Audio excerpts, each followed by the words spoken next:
Bueno, vamos a meternos de lleno en un tema fascinante. Pensemos en esto.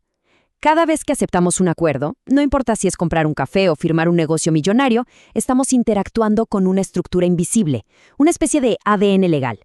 Y hoy lo que vamos a hacer es justamente eso, decodificar ese ADN para que, la próxima vez que nos encontremos con un contrato, sepamos exactamente qué es lo que tenemos entre manos.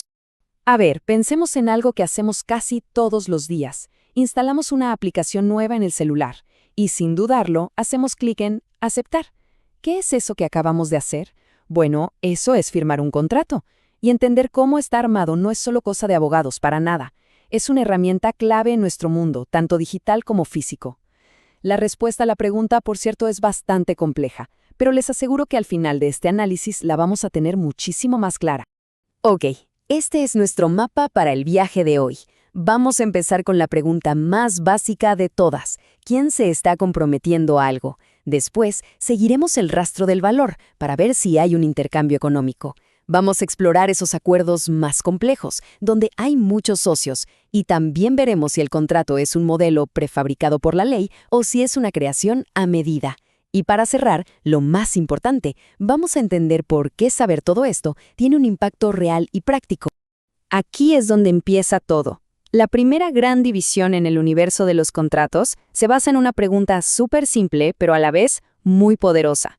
En el momento en que nace el acuerdo, ¿las obligaciones van en una sola dirección o son de ida y vuelta? La respuesta nos abre la puerta a dos categorías fundamentales. Empecemos por los contratos unilaterales. Imaginen que la obligación es como una calle de un solo sentido. Y ojo, esto no quiere decir que solo haya una persona, ¿eh?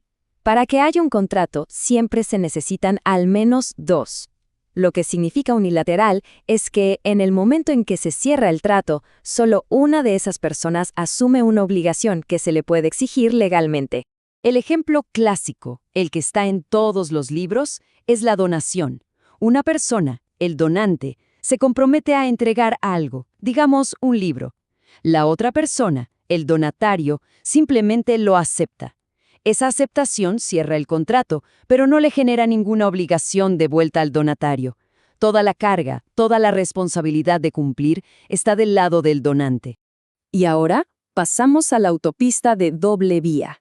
Aquí es donde transcurre la gran mayoría de nuestros acuerdos de todos los días. En los contratos bilaterales, las obligaciones son mutuas, están entrelazadas. Una parte se obliga a hacer algo porque la otra se obliga a hacer algo a cambio. Es un toma y daca jurídico en toda regla.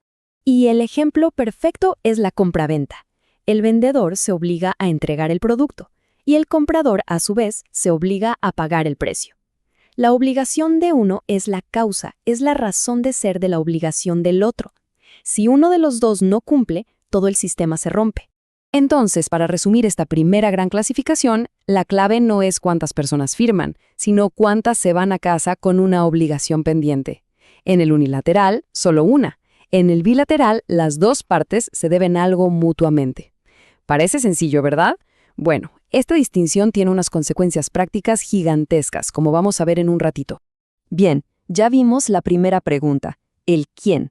Ahora vamos a la segunda pregunta clave, que se mete de lleno en el propósito económico del acuerdo. ¿Las partes están buscando una ventaja patrimonial a cambio de un sacrificio? ¿O una de ellas está actuando por pura generosidad?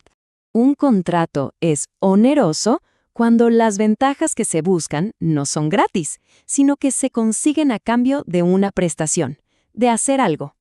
En esencia, todos los contratos bilaterales son onerosos. Pensemos en una compraventa o en un alquiler.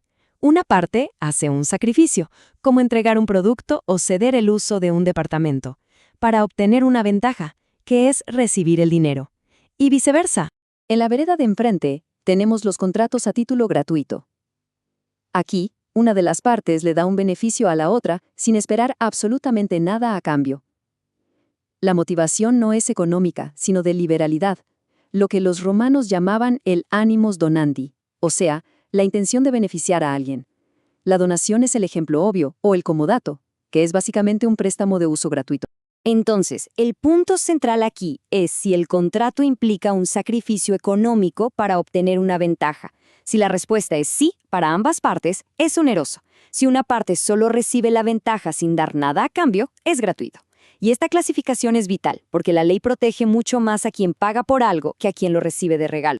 Hasta ahora, hemos visto contratos con dos polos de interés, como un comprador y un vendedor, casi como un partido de tenis.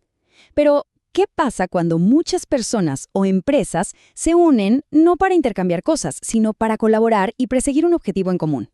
Exactamente. En una compra-venta, los intereses son opuestos. El comprador quiere el precio más bajo, el vendedor el más alto. Pero en los contratos plurilaterales, los intereses de todos los que participan son convergentes. Es como un equipo, donde todos reman en la misma dirección para alcanzar una meta que comparten, como puede ser formar una sociedad o un consorcio de exportación. A ver, lo más interesante de esta tabla es cómo desarma las diferencias. En el bilateral, los intereses chocan. En el plurilateral, se alinean para un fin común. El bilateral tiene una estructura cerrada. Son esas dos partes y nadie más. En cambio, el plurilateral es abierto. Es como un club. Pueden entrar nuevos socios, otros pueden salir, y el contrato sigue vivo mientras el objetivo principal se mantenga. Y esto no es pura teoría, ¿eh? Lo vemos en proyectos gigantescos. La ley argentina, por ejemplo, regula figuras como las uniones transitorias. Imaginen dos empresas constructoras enormes que por separado no pueden encarar la construcción de una represa. ¿Qué hacen? Forman una UT, juntan sus recursos, su maquinaria, su personal, todo para esa obra específica. Una vez que se termina la represa, la unión se disuelve. Y lo mismo pasa con bodegas que arman un consorcio para exportar juntas o empresas que crean una agrupación para compartir gastos de logística. Muy bien, ya vimos quién se obliga, por qué lo hace y con cuántos más. Ahora la pregunta es otra. ¿El contrato que estamos firmando tiene un plano o un molde que ya está diseñado en la ley o es una creación completamente nueva, hecha a medida por las partes? A la izquierda tenemos los contratos nominados, o típicos. Son como los modelos preaprobados. La compraventa, el alquiler, el mandato. La ley ya les puso un nombre y les dio un conjunto de reglas que se aplican si las partes no acuerdan otra cosa. A la derecha están los innominados o atípicos. Estos nacen de las necesidades del mercado. Un contrato con un influencer para promocionar un producto no estaba en el código de hace 100 años. Es una creación pura de la libertad de las partes. Entonces, ¿qué pasa si hay un problema con un contrato atípico y no hay una ley específica que lo regule? Bueno, el Código Civil y Comercial argentino, en su artículo 970, nos da una jerarquía, un orden de prioridades muy claro. Primero, y lo más importante, manda lo que las partes escribieron en el contrato. Si algo no se previó, se aplican las reglas generales de todos los contratos. Si todavía quedan dudas, se mira qué es lo que se acostumbra a hacer en ese sector o en ese lugar. Y ya como último recurso, un juez puede aplicar por analogía las reglas de un contrato típico que se le parezca. Y con esto llegamos al punto clave. ¿Por qué hicimos todo este recorrido? Porque clasificar un contrato no es un ejercicio académico. Es como abrir una caja de herramientas. Saber si un contrato es bilateral, oneroso o típico nos da acceso a diferentes herramientas y defensas legales. Y esta es una demostración brillante de esas herramientas. En un contrato bilateral, si la otra parte no cumple con su obligación, existen dos defensas muy poderosas que no se pueden usar en los unilaterales. Primero, la suspensión del propio cumplimiento. O sea, una parte puede decir legalmente, no te pago hasta que no termines tu parte del trabajo. Segundo, se puede exigir la resolución del contrato, es decir, deshacerlo por completo y que devuelvan lo que se pagó, además de reclamar por los daños y perjuicios. Ser un contrato oneroso también activa una especie de escudo protector. Por ejemplo, da derecho a la garantía por vicios ocultos.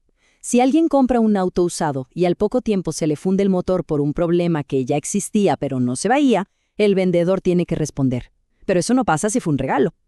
También protege contra la figura de la lesión, que ocurre cuando una parte se aprovecha de la necesidad o inexperiencia de la otra para hacerle firmar un acuerdo con un desequilibrio económico tremendo.